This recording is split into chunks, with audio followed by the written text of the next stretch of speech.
Mpendo, Numero yetu ni 09 700 45 45 988. 988. Ndiyo. Endelea. 09 700 45 45 988. 988. Ndiyo. Unaweza kwa kujiuliza seme wale ni wa kanisa gani? Mungu hakupatiaka kanisa jina ama preno, lakini Mungu aliwezaka kwa kuidentifie maana ya eglize. Wakorinto wa kwanza, hatutaisoma Wakorinto wa kwanza chapitre 1 verset 1 inasema ya kwamba kwa kanisa la Mungu, yaani hii ni sauti ya kanisa la Mungu wenye wanahubiri habari njema par la grace. Tunaonekana adrese yetu hapa Mangote. Ukitutafutia pale karibu na stade, unatuliza kwa Papa Josue ni mutemwe, tuko pale kwa kujadiliana kwa kuhusu vitu vingine, lakini shaba yetu ni kuhubiri habari njema ya neema yenye tafikisha mtu mbinguni, yenye kontia, yenye kurakursia kufika kwa Mungu. Hapana tena kwa njia mizigo. Hapana, unakuwa na salama ndani ya roho yako. Ndio tunakumbusha kwamba hayombe kuita, sababu hatuna muda mwingi hapa. Unaweza tuma audio na unaweza tuma message normale ama message WhatsApp, itafika. Asante. Baada kabla hatujaendelea, tunakumbusha kwamba tuko na rendezvous le 28. Tuko na rendezvous le 28 ya hii mwezi, hii mwezi. Ndio, yani dimashi ya mwisho ya mwezi ya 12. Tuko na rencontre na wasikilizaji wetu wote ambao wanajikuta wamesaidiwa na kipindi hiki. Tutakutana pamoja, tunajadiliana ana kwa ana, tuko na seminaire. Asante. Ndugu mpendwa, tatizo yenye katika ulimwengu ndani ya roho za watu, muko yenye nitiwaka dute. Mswahili nasema nini? Dute Mswahili nasema mashaka. Shaka. Na ukisha toka mu mashaka, munaitiwaka kitu yengine naitiwa asirase. Inasema nini? Asirase inamaanisha kwa Kiswahili hakika. Hakika. Ndiyo. Yaani dute sina tokaka, munaendaka initiwa uhakika. Ndiyo. Usipojua vile vitu, unakosaka kama Yesu alikia kafanya huku kudunia nini? Sasa kuna ile madute. Sasa kuna dute. Ndiyo. Alors kwa ile yenye ndugu yangu wanasema sababu ya ile madute, tulishaongea mengi na tulishabaonesha njia ya wokovu, njia ya kuona Mungu. Kwa gisi haiko kufika kwa Mungu ama kuingia muzima wa milele. Njia haiko kusema mtu aliweza kuacha zambi ama ameisha kwa vibaya ndio atafika. Lakini njia moja yenye tumeonesha ni kuamini kwamba kazi ya Kristo kumsalaba ilinipatanisha na Mungu na kunipa msamaha wa zambi zangu zote na kuandika jina yangu mbinguni. Ukakuwa na ile imani muule Yesu, umefika. Eske imetosha? Sasa hapana, hayatosha. Sasa ili ile mashaka tunataka tutoshe ile mashaka. Sasa tulikuwa na question enye tunatia comme débat a micro libre saa hii. Tunauliza hivi kuvenye biko natusikiliza tangu tulianzaka mahubiri hii ama mafundisho kuhusu njia ya kufika mbinguni, tunauliza hivi kama kweli mmesikia. Mwenye amesikia tujibie. Kwa mfano, mtu kweli ameamini gizi mkazi ya Kristo, nimeingia mbinguni na jina yangu iko mbinguni na siyaweza maamri na masheria ama siya isha yako mazambi, Yesu ameniingiza. Mtu iko na ile imani ya 100%. Sasa anaanguka muzambi. Mfano tukamate zambi yenye inafanana sawa kubwa juu watu washachagua mazambi ya uzinifu. Mimi nazini saa hii. Lakini niko na imani gizi niko wa mbinguni mkazi ya Kristo na siyaweza kuacha zambi, na niko mwenye zambi, ndafika mbinguni mudamu ya Kristu peke yake, na siyaisha yako mazambi, niko na ile imani. Sasa Yesu anakuya na nimezini, eske ndaenda naye? Eske ndaenda na Yesu muuzima wa milele na nimezini? Ile njo kestio. Tunakumbusha gizi nimero yetu ni 09 745 45 988 988 09 09 745 45 988. Asante. Kama kweli unatusikilizaka, nawe ujibie kuile question. Asante. Tulisemaka ya kwamba kitu kimoja, kuona ufalme wa milele ni kwa neema, haiko kuweza. Tukisoma Mwanzo, wenye walionaka Mungu, wenye wanatutangulia Mwanzo witi, tuweze kwa kusoma kwanza pale, ili tusiweze kwa kuwa nasema vitu musiloga tu.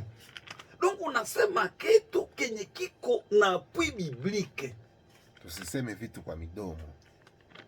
Mwanzo witi, shairi yake ya ngapi? Tusome verse yake ya sisi. Inasema hivi, Mwanzo witi sisi: na ilikuwa kwa mwisho wa siku 40 Noa akafungua sisi. Na ilikuwa kwa mwisho, tunasema kitu kimoja, gizi Noa aliweza kwa kupata imitiwa neema. Mwanzo sisi ni verse yake ya witi, inasema nini? Ndiyo inasema, lakini Noa akapata neema machoni mwa Bwana. Ile njo witi. Donke Mungu kuingiza mtu mufalme wa milele, ikuwa kila magrogikasio zote, kama tunataka kumashirika za namna gani na vituo mbalimbali vya kuhusu Ukristo, vya kuhusu vitu vya Mungu, kama niko mudini ya namuna gani, lakini njia ni moya, ni neema. Njia ni neema kabisa. Donke ye mwanzo njo mwenye muko vitu vya ukuvu. Njo maana banita mwanzo. Donke Noa kupona maji ili simuharibishe na kufe kwa milele, alipataka nyimitiwa neema. Juba tu baneza waza akose Noa alikuwa ka speciale, yeye alikuwa hana kwa mazambi. Hapana. Hapana. Alipataka neema macho ya Mungu. Alipataka neema mu macho ya Mungu. Ndio vile hii verse 8 inasema. Turilele verse. Ni Mwanzo sisi witi. Inasema, lakini Noa akapata neema machoni mwa Bwana. Na njo maana Paulo kule mwa Roma anasema seme, kama ni neema ni neema, kama ni matendo ufate matendo, kama utaonaka Mungu. Wewe na huko tena kuneema. Mtu hawezi ingia mbinguni mu vitu vimbili, msema ni neema, mkusema mimi naingia kwa neema ibwa sasa, lakini kama si ongeza matendo tena ibwa naenda moto. Hapana. Neema ni neema, na ikiwa kwa matendo haiko tena neema. Ndio maana huyu ye Noa sali pataka neema. Tukendelea na mashairi mu Mwanzo, akendaka kunya pombe ya mingi na kakuwa kabuti. Mimi nashapata nini? Nashapata neema machoni mwa Bwana. Ndugu mwenye shapata neema, hata kama anaweza tumbukia mokosa na kufanya kosa, Mungu nasha kusidere neema. Asante. Tusome wa Roma 5 verse yake ya 20. Donc neema iko yulu ya makosa ya mwanadamu. Hiyo. Wa Roma 5 verse 20. Inasema nini? Verse 20 inasema hivi: lakini sheria iliingia ili zambi ziwe kubwa sana. Sheria iliingia ili zambi zikuwe kubwa sana. Lakini pahali zambi zilipozidi, neema ilizidi sana. Kuna kwa vitu vimbili. Wakati saba predikatere banatufundishaka vitu vya sheria, tunasema pale mko naongeza njo mazambi, hamko nasaidia roho za watu. Ini fasa una preshe acha hiki. Ero pale unaugumante tena mazambi. Unaugumante zambi. Mungu hakututumaka kuugumante mazambi. Ndiyo. Donge predikasyon, yani mahubiri haiko kuendelea na masheria, lakini tufundishe watu neema. Neema. Juu pahali zambi zinapozidi, sasa tunabafundisha sheria kuaugmente zambi. Tubafundishe sasa na neema, juu wanasema kwenye zambi zinazidi sana. Sasa pale neema nayo inazidi zaidi. Neno frase nasema hivi mului sego. Ni Waroma 5 verset 20. Donge kuko frase inasema kuko abondante na sirabondante. Cha wapi njo cha kabambi ku abondante na sirabondante? Sirabondante njo iko yulu. Maana le péché a abondé, mais la grâce a sirabondé. Nero sasa ye no alipata nini? Alipata neema machoni mwa Bwana. Donge neema iko sirabondé, yani neema ilikuwa juu kuliko zambi za Noa. Ikazifunika. No, unafanyika zambi fulani. Sasa sema utenda momoto. Mimi mtu mwenye niko muneema.